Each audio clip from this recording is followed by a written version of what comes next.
Hello, everyone. I'd like to welcome you into our presentation today. I hope everyone enjoyed the short summer, as I want to say, and welcome to NJBIA's Diversity, Equity, Inclusion meeting. So we'll wait a few seconds for everyone to get into the room, and then we'll begin our presentation.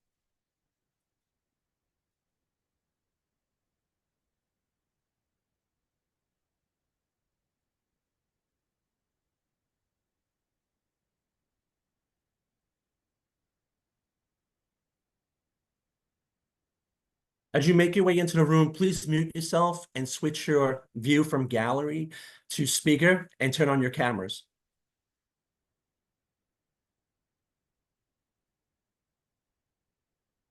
If you're not sure, we can help you and put some directions in the chat.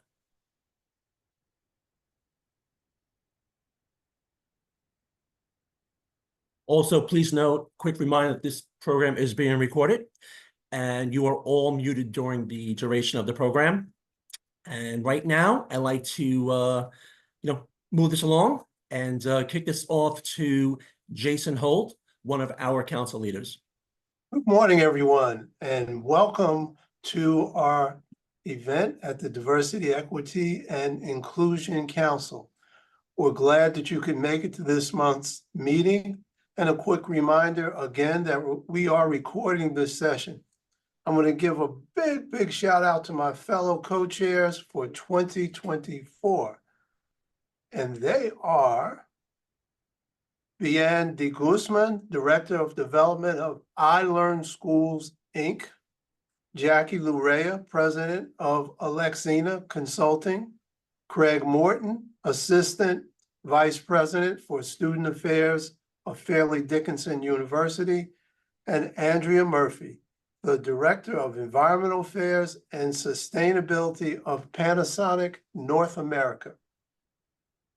I'd also like to thank our sponsors, our Business Roundtable partners, Citizens Bank, Horizon Blue Cross and Blue Shield of New Jersey, and New Jersey manufacturers. And lastly, our event partners, Association Master Trust, Focus New Jersey, Minding Your Business, Manufacturing Counts, New Jersey Business Magazine, and Plant New Jersey. We're going to incorporate some networking items into this event, so make sure that you stay with us to take advantage of that a little bit later. And now, I'm going to give it back to NJBIA. Thank you, Jason. To give you a little information about NJBIA, we are one of the largest groups in the state of New Jersey, and we thrive on the leadership with such amazing people that we have on board. For those of you who are new to NJBIA, we are, again, one of the largest statewide businesses associations, representing approximately 1 million jobs in the state of New Jersey, which amounts to about 1/4 of New Jersey's workforce, offering customer development opportunities, visibility through our events, our magazine, our podcast, and our television shows. And of course, we also offer money-saving discounts on other services that you might need within your business, such as payroll, healthcare, 401k solutions, and HR support. So if you're interested for any more information, I will definitely drop my information into the chat, and please feel free to reach out to me. I'm here also to talk about sponsorship opportunities. Upcoming, we have WBLF next week. It's going to be fantastic, held in Atlantic City. So right now, with that being said, I'm going to move forward and turn it back to my colleague, Jason Holt. Thank you so much, Anthony. It's my pleasure to introduce Erica De Reyes. And I'll give you just a little bit of background about Erica. She's so humble that I'm not going to do her justice with this introduction. Erica is the founder and CEO of Employee Relations Consulting. Her firm provides outsourced consulting and training to companies nationwide on employee relations issues. She is also an attorney licensed to practice in both New Jersey and Pennsylvania. Erica, the floor is yours. Great. Thank you, Jason, so much for your kind intro, and thank you, NJBIA, for having me today. I'm looking forward to this time together and hoping to hear from you all during this time. One of the things I want to just piggyback on what Jason said, and thank you so much for saying humble introduction. I spent most of my career working in-house at Aramark, a company with over 100,000 employees in the employee relations department. And then about 7 years ago, I started my own practice where I provide those outsourced employee relations solutions to companies across the US. I get asked a lot, why, as an attorney, am I doing presentations on the topic of workplace civility? Well, the answer is kind of simple in a way, because in my mind, it is a root cause of so many workplace issues, workplace civility, or the lack thereof. In my career as an employment attorney, I have seen discrimination and harassment complaints, which at the end of the day, when we looked into it, it was a result of a manager just not knowing how to interact with their teams in a civil manner. So these root cause basic behaviors are being assumed in our workplace and are resulting in a myriad of complaints and engagement issues across the country. And what I have found is that this is not unique to any industry, to any part of the country. This is prevalent in many companies across the US. So I am very passionate about workplace civility, talking about it, bringing in awareness to it, and getting rid of the assumption that all managers know how to be civil. So really it started from a passion of training managers, and I also do this training for employees as well. But thank you again so much for taking the time to be here today. And as Danielle put in the chat, please share comments and questions in the chat. One of the things I would love to hear from anyone participating today is, have you ever attended civility training? Does your organization offer civility training? And I'm going to go ahead and get started, because some of you may be asking, what is civility training exactly? So I'm going to go ahead and share my screen and start the presentation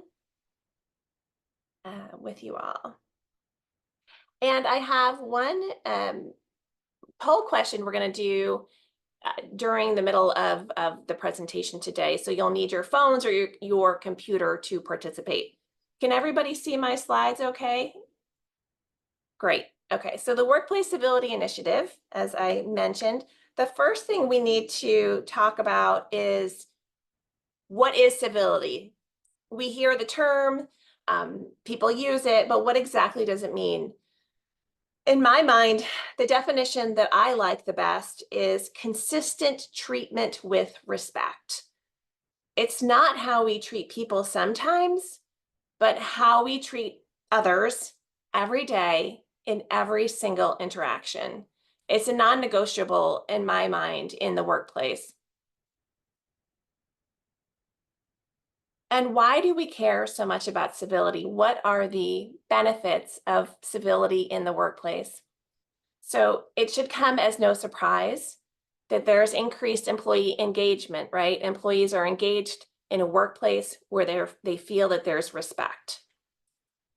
Promotes inclusion, which is why we're here today as part of the DE&I meeting today, is that I do not believe that you can have inclusion if you don't have workplace civility. It is fundamental and foundational. So it promotes inclusion because people feel welcome if they are treated with respect, and if they are not, they don't feel welcome, right? So we'll talk more about that as well. Increases productivity, which again is no surprise to anyone, and creativity. I'm going to share with you some research around that as well. Reduces turnover. In my work, one of the number one reasons we have seen that people leave jobs is due to the way they've been treated by their manager or the environment. Usually even more so than how the work, even people leave jobs more likely for their manager than it is for pay reasons. If they have a manager who's incivil or they have a toxic workplace. So it reduces turnover. Improves customer service. There is no doubt in my mind, or probably in any of your minds, that when you are in a establishment with employees who feel appreciated, engaged, they treat you that way as well. And one of my favorite examples is I always feel like when I go into a Trader Joe's, if you've ever been to a Trader Joe's, the employees are happy and engaging and ask you how you're doing. So if they feel respected, they're more likely to treat customers well as well. Reduces harassment complaints. We're going to actually look at a report published from the EEOC that talks about this, that talks about how incivility is an antecedent to harassment complaints. So there is a correlation there. And again, people ask me, why as an attorney do I care about this? Because at the end of the day, I want to reduce and eliminate discrimination and harassment complaints, and also promote DE&I in the workplace. And if all of these things being true, it improves the bottom line, right? You have better engagement, lower turnover, better customer service, improves the bottom line. So then that brings us to incivility, which is, this is a definition that, again, these words have multiple definitions depending on which dictionary you look at. But the one that I like for our purposes today is incivility is defined as low intensity, deviant behavior with ambiguous intent to harm the target. So the first part of this definition, low intensity, what does that mean? This is rudeness, rolling your eyes, ignoring someone, sighing, making faces, your tone. And the reason why we use the word low intensity is because it doesn't usually rise to the level of behavior that requires a disciplinary event, right? It's you don't usually write someone up for tone, I mean, depending, but an eye roll or a curtness, it has to be something more serious. So it's these small behaviors, and many times these small behaviors have this ambiguous intent to harm the target. What does that mean? The example that I like to use is I used to work in an office where the printer was right outside of a colleague's office. So I'd walk by the office to get to the printer. When I first started walking by her office to get to the printer, I would say, good morning, hello, good morning. Every time I went to the printer, good morning, how are you? Good morning, how are you?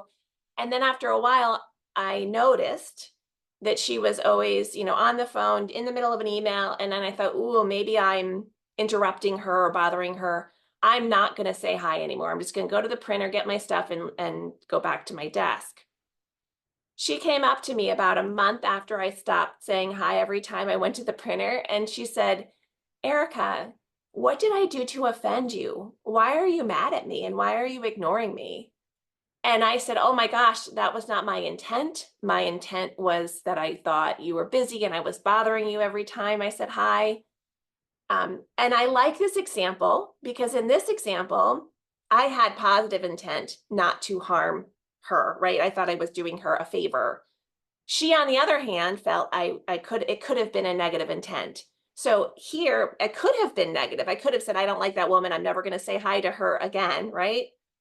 But it wasn't the case. So ambiguous intent is you can do things sometimes, and I'm sure many of you have had an experience where you don't know if someone ignored you because they didn't hear you, or did they ignore you because they don't like you or they're mad at you, right? That's the whole ambiguous intent. So one of the things the research has found is that incivility is contagious. And I don't think this is a surprise to anyone here, that when you have someone in the office who is curt, rude, in a bad mood, everybody kind of either shuts down or they start to mirror that behavior because that behavior is accepted.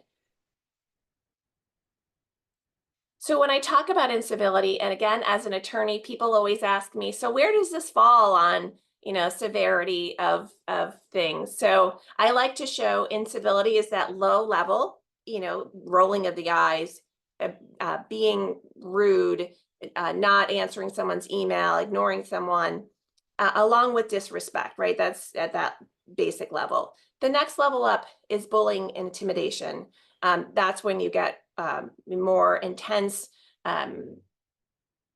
treatment, negative treatment of individuals. And then above that, harassment, retaliation, that's when you get the negative treatment of individuals based on a protected class. And then at the very top, of course, physical, verbal assault at a criminal level is the worst. But this just kind of shows you the levels of severity. All right. Okay. So I am sure, again, it's not a surprise of anyone on this call, but research has shown that incivility at work is on the rise.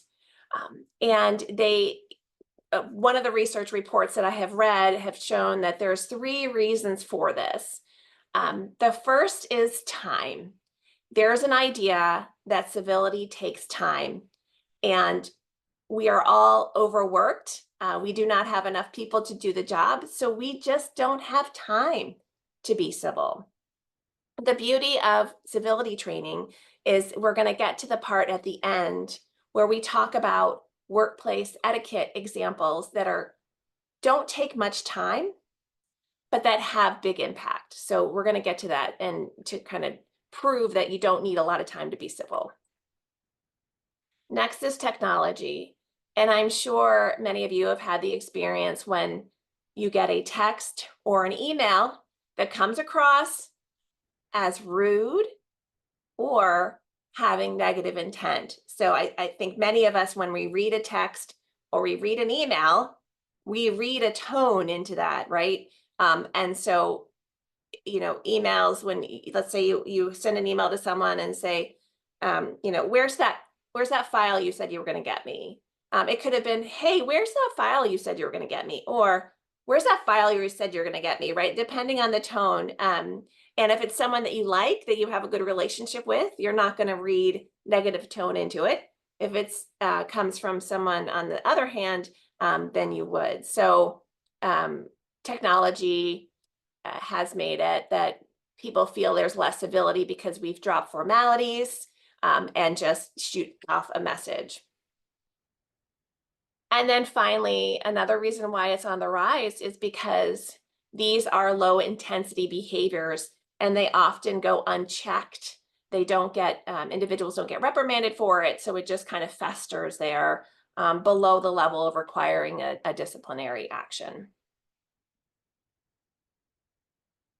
So there is actually a professor at Georgetown University, and her focus is workplace civility. This is what she researches. This is what she writes on. She has a website. She does speeches across the US. She has a TED Talk. Her name is Christine Porath, and I like to confess I'm one of her biggest fans. And a lot of her research is what I use throughout my presentation to support the reason why this is so important. One of the research studies that she did and the report in the Harvard Business Review was how rudeness stops people from working together. And what they did in this study is they took 2 groups of medical students, and the medical students were doing a sample or mock surgery in this test. They each had a attending surgeon who was telling them what to do, what not to do, or answering questions. One had an attending surgeon who was very respectful, civil, helpful. The other ones had a surgeon who would cut them down and say, that's a dumb question, or you should know this by now, overseeing their group. At the end of the mock surgery, the results were different, and the team with the more strict, incivil surgeon scored 30%, had 30% worse outcomes than the group that had the positive surgeon professor. And the reason for this was what they saw, because they did this multiple times, multiple groups, is that when the individuals in a team that had a positive leader asked questions and collaborated, they felt comfortable doing so. On the other hand, when they had an incivil leader, they did not, as soon as one of their questions were shut down, they stopped collaborating, they stopped sharing information or asking questions, and that's why their outcome was worse. So I think that's a really great example of why this is so important and so powerful and impactful. So Google does a ton of research around the world of work, and they had a project called Project Aristotle. I don't know if anyone's heard of Project Aristotle, but what they did in Project Aristotle is they wanted to find out how to build the perfect team. And when they first started their project, they were trying to figure out what combination of attorneys and MBAs and PhDs did they need in the group to get the best team. And after the first year, they actually had to stop the study and restart with different markers, because they realized it didn't matter the educational background of the people on the team. What mattered most on the 5 traits of the most effective teams are as follows. The first is structure. That there was structure on the team. Everybody knew what their role was in that team. Next is reliability, that everybody on the team was reliable. Next was meaning. The work, whatever work or part they played in the team, had to have meaning to that person. The fourth is impact. The team had to feel and understand and appreciate the impact that the work they were doing had on the greater good or society or on the organization. And finally, psychological safety. This trait is the one that allows people to feel comfortable to ask questions amongst the team and collaborate on ideas without feeling like they could be ridiculed or made fun of. So what was interesting about the study is they found there was one trait that was most important by far. Can anybody, and I'd love if you all want to participate in the survey, we can get live poll answers up on the screen. If you go to slido.com or scan the code on your screen and enter in what you think the answer might be. When you get to slido.com, you can type in the code NJBIA. And I'd love to hear from you all on which trait of the most effective teams do you think was most important? So I'm just going to give everyone a moment to log in and take the poll.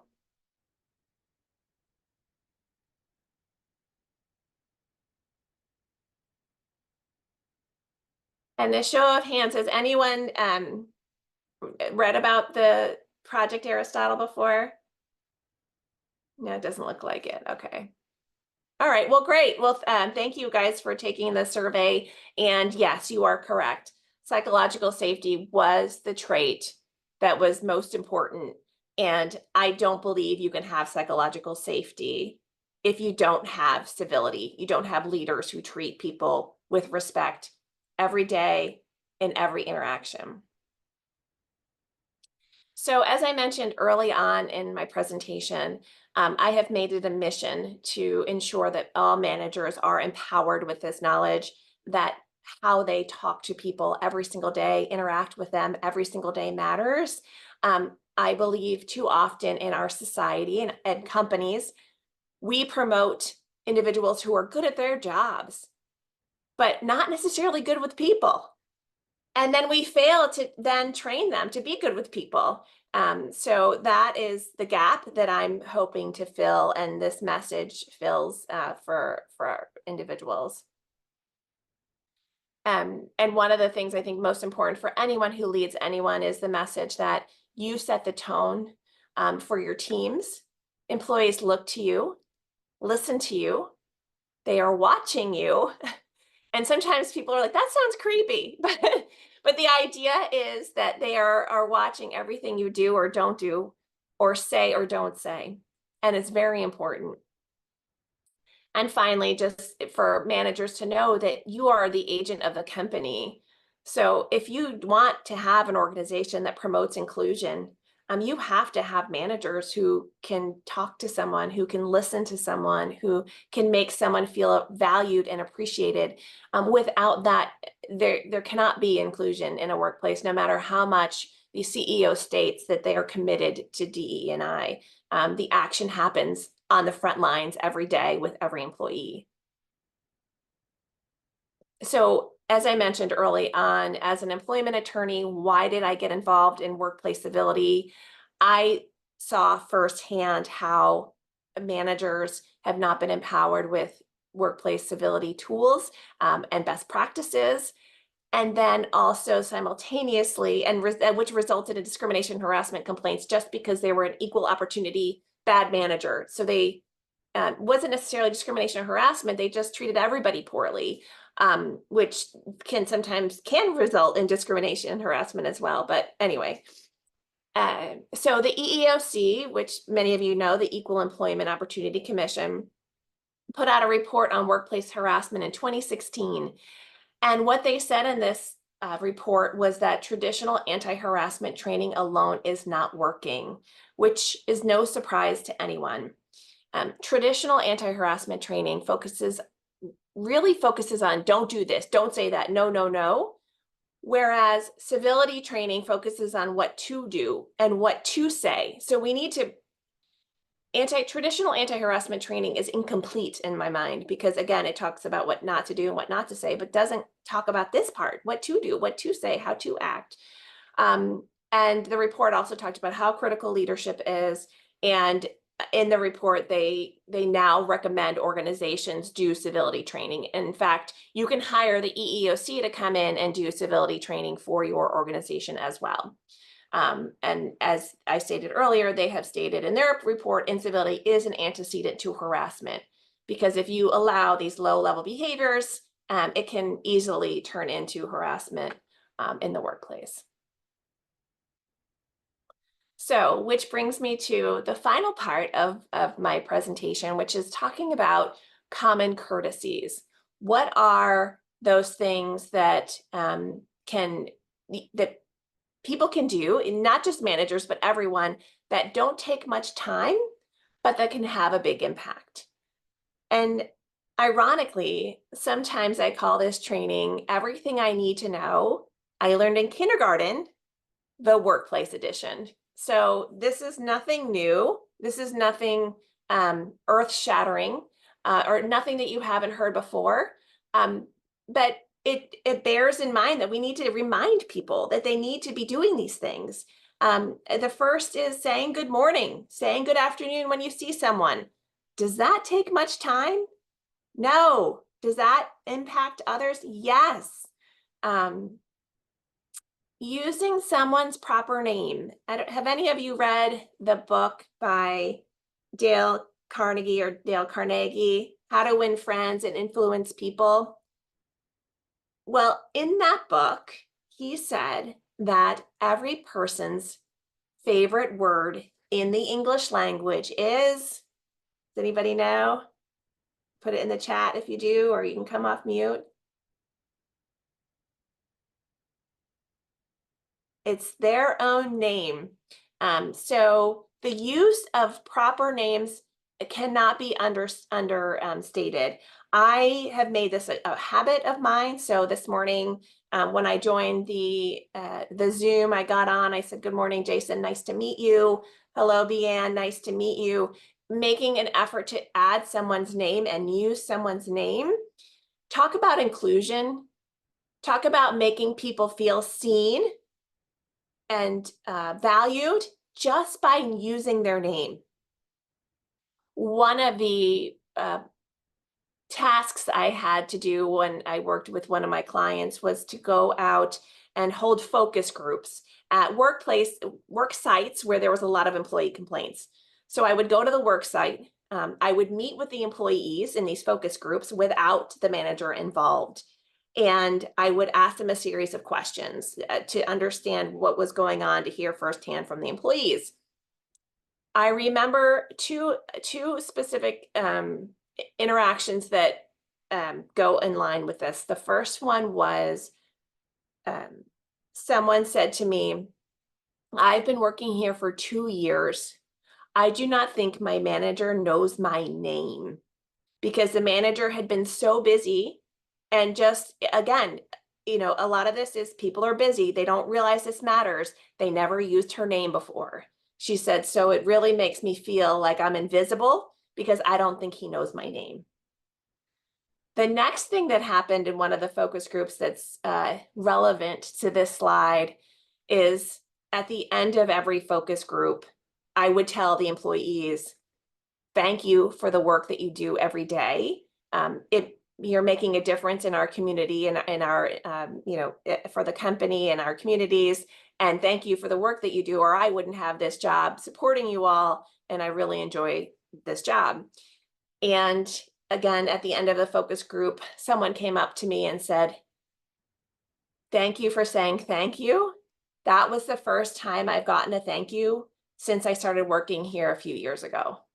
So again, I cannot understate the significance of these things that are so simple and so basic. And again, go back to kindergarten and relearn these things. But the other thing that I have come across is meeting with managers over the years, and even fellow employees that say, "Why should I say please or thank you? It's their job. That's what they get paid to do. I should not have to say please and thank you." I don't know if anyone's ever heard that before, but that is an attitude that you do find in the workplace, which is unfortunate. And the other thing I would add is a lot of these common courtesies, be mindful of trying to use them in email, in text messages, because they help soften the message in technology use. Often we're like, "Where's the file? When's the meeting? Where are you? What's the update?" And adding a please, adding a thank you, adding a good morning to that email, to that text message can have such impact. I can't, it just softens, and I tell people it softens the message. It makes people feel like just, again, more included, more appreciated, more valued, more respected. So I spend a lot of time on these 4 words because of the prevalence of issues that occur when they are not used. And the other thing I would add on this is the power of a smile. Again, so basic, smiling, but we're going to look at some communication issues, but smiling is another one. And here we are, we're looking at communication now. So listening and body language, tone, volume, words you use.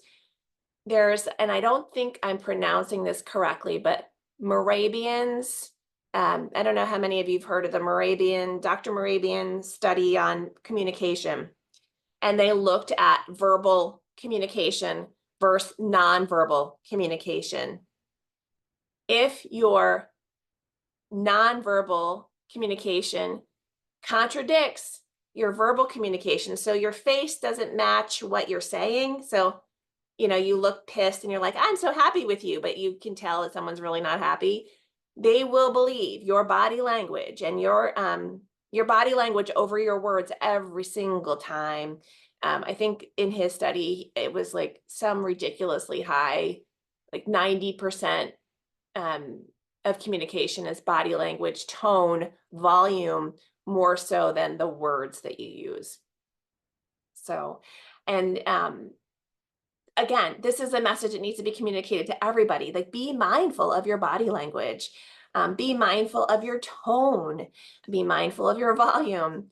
And very important is to be a good listener.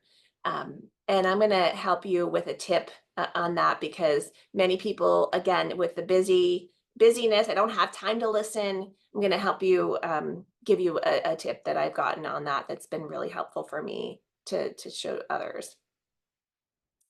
We're going to get to that though. Next is meetings.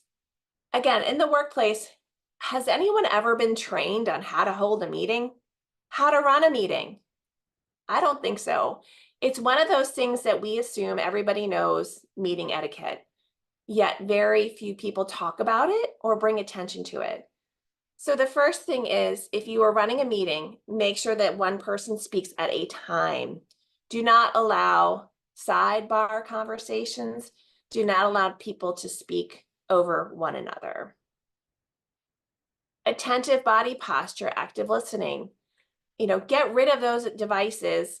Look at the person, listen to what they're saying. Don't, everybody needs to be attentive, active listening. Make sure that there's contributions by responding to or asking questions. One of my favorites is avoiding use of personal devices. But even more basic than what I have just shared with you is this: start your meetings on time and end your meetings on time. And if you are running late, communicate to everyone who's supposed to be in the meeting, I'm running late. And if you need to run over, if you're running over in the meeting, don't just continue the meeting without stopping and acknowledging it's 10:30. I know this was our scheduled end time. I apologize. I have about 10 more minutes of information. Does anyone have a conflict, or can you stay on for another 10 minutes?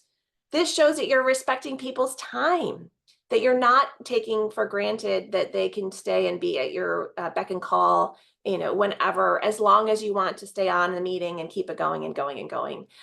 Also having an agenda, sticking to the agenda. And again, the whole timing of meetings, staying on task, is something that where I see things go off the rails often.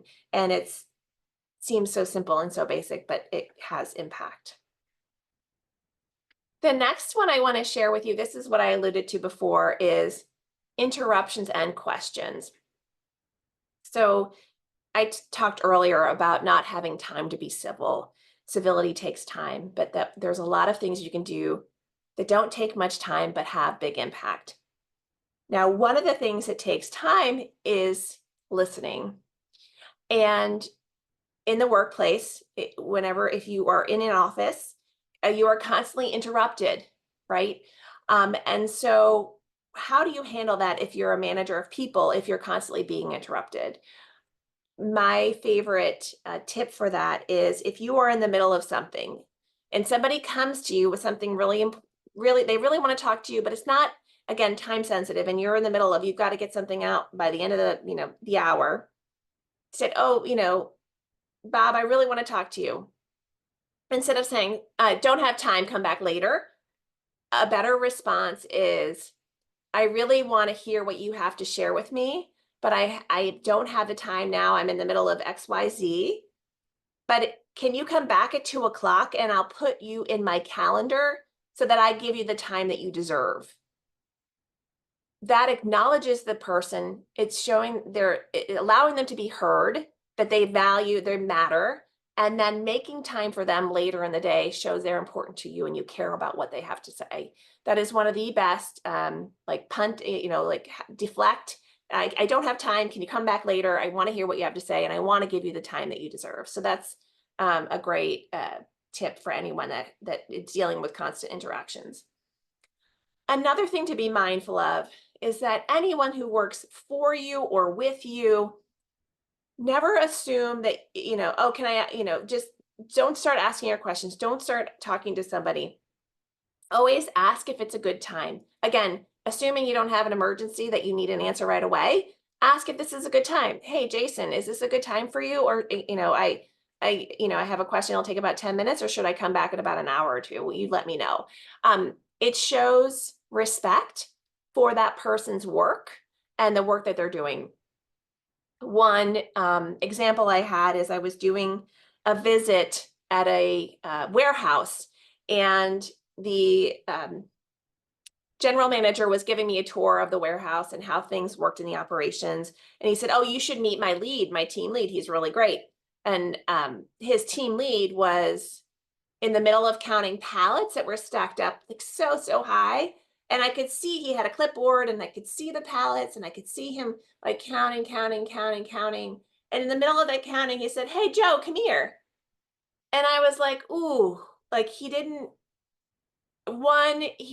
totally interrupt Joe in the middle of his work, which is inefficient for the company. Now they've lost work time because now Joe has to go back and recount when he could have gone up to Joe and said, hey, Joe, when you're done with that, I want to see you. I want to introduce you to someone. It was not urgent. It was not time sensitive. He did not need to interrupt Joe in the middle of his work. So again, these are little things that I don't think people are necessarily aware of that have big impact, that show that you value someone and the work that they do.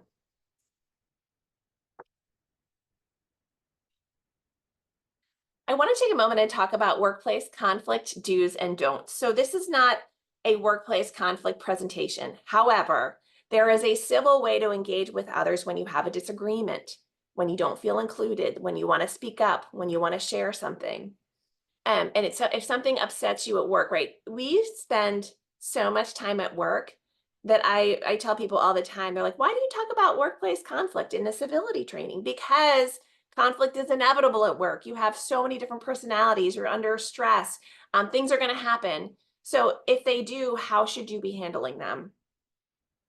So the first thing is breathe, step away, and get help if needed. I tell people that also before you send that angry email, breathe, step away, and get help if needed. Don't send that angry email.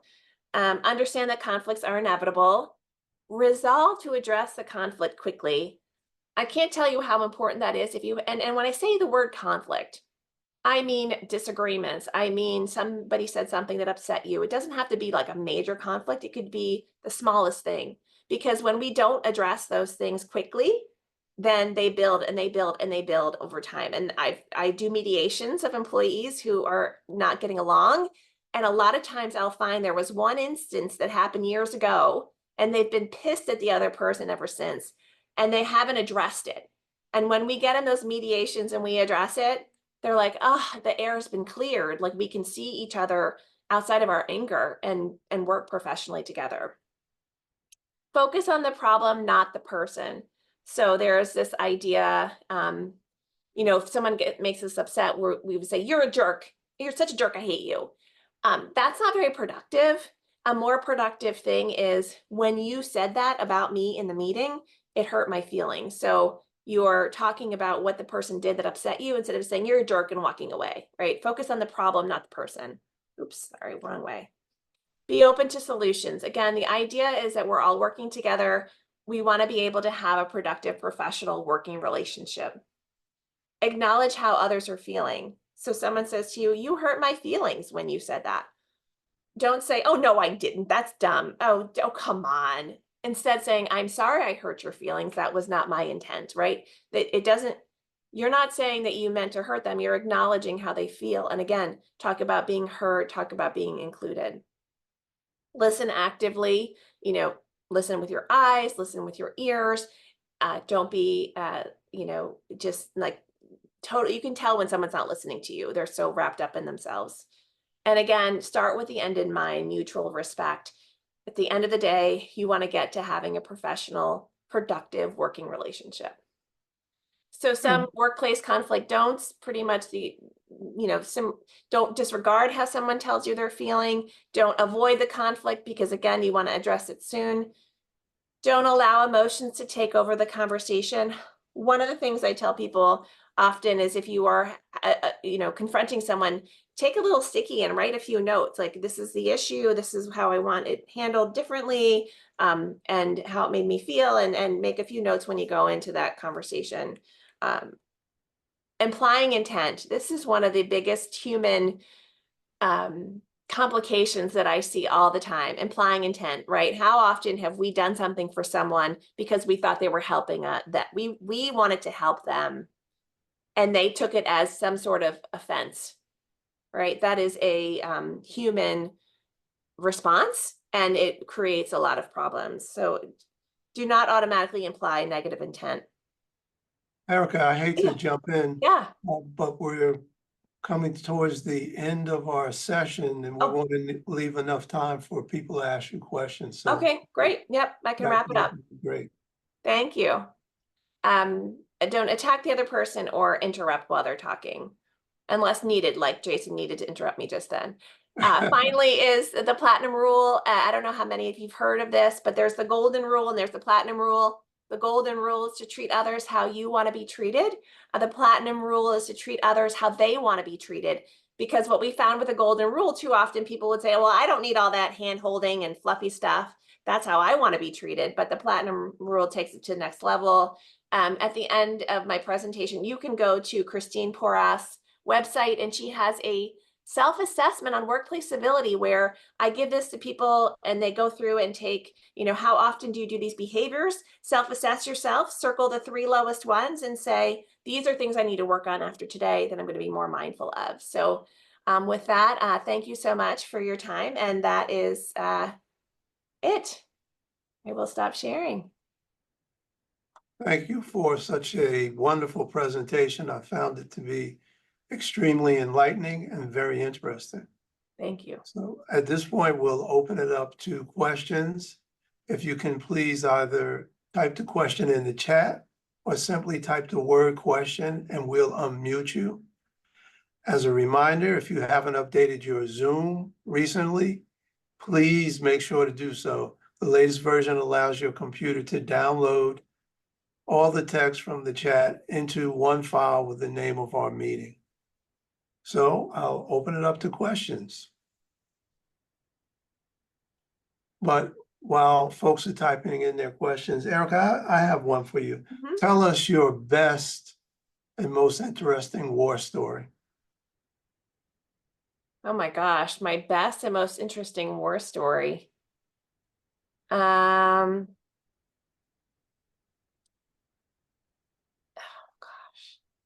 I'm not I can't think off the top of my head. However, I can tell you that working with groups of managers and doing these trainings, how many of them are so excited and grateful and thankful for this information that they haven't had before. And how they're like, why has my company never told me this? Why have they assumed that I know this? Also, another thing is in mediations, meeting with employees who could never talk to each other or get along with each other, and the impact it's had to mediate and get to the bottom of a relationship so that they can have a productive, professional, respectful workplace going forward. But I'm gonna go ahead. No, here's another question for you. Where can we find the Civility self-assessment checklist? So do you share these slides with individuals?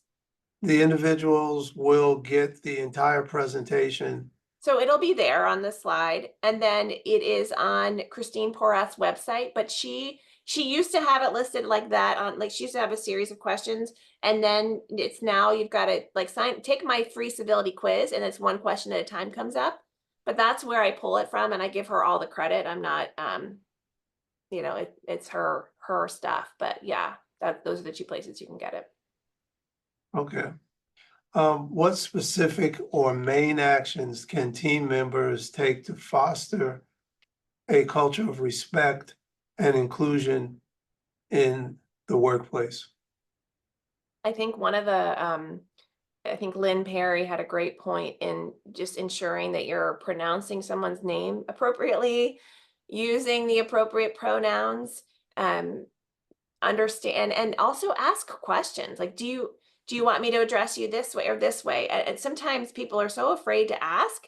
Obviously there's certain things you should and shouldn't ask, but ask sometimes. Like, I do a presentation on anti-harassment and about hugging. When you greet someone with a hug or greet someone from Europe with a kiss on each cheek, the first thing I say is ask them, like, can I greet you with a hug? Can I give you a handshake? How do you prefer to be greeted? How do you prefer I communicate with you? That's another one. Do you like email communication? Do you prefer phone calls? Do you prefer texts? Like, understanding how everyone on their team likes to communicate, again, shows respect, shows inclusion, shows that you are valuing them and you want to communicate in a way that they most appreciate and like. Okay. I don't see any more questions in the chat. So, Erica, thank you. Do you have any last words or thoughts you'd like to impart to us? No, just it looks like you have a presentation coming up on best practices for creating inclusive workplaces. And I feel like this is a good pre-chapter before you get there. that a lot of I'm hoping you'll come up with a lot of overlap, but in order for people to feel valued and heard and included, they have to feel respected in the workplace with these fundamental concepts. Well, Thank I'll you. say, Yeah. you're welcome. I'll say it one more time, don't forget that everyone on this casting will receive a recording of today's webinar and the PowerPoint slides via email. We've already talked about the best practices work in workplaces that is coming up on October 18th. So feel free to register. So until the next time, Erica De Reyes of Employees Relations Consulting, and this is Jason Holt, thanking you for being with us today. And we hope everyone has a wonderful day. Thank you. Thank you very much, everyone, for joining us. Great job, Erica and Jason. Really, thank you again.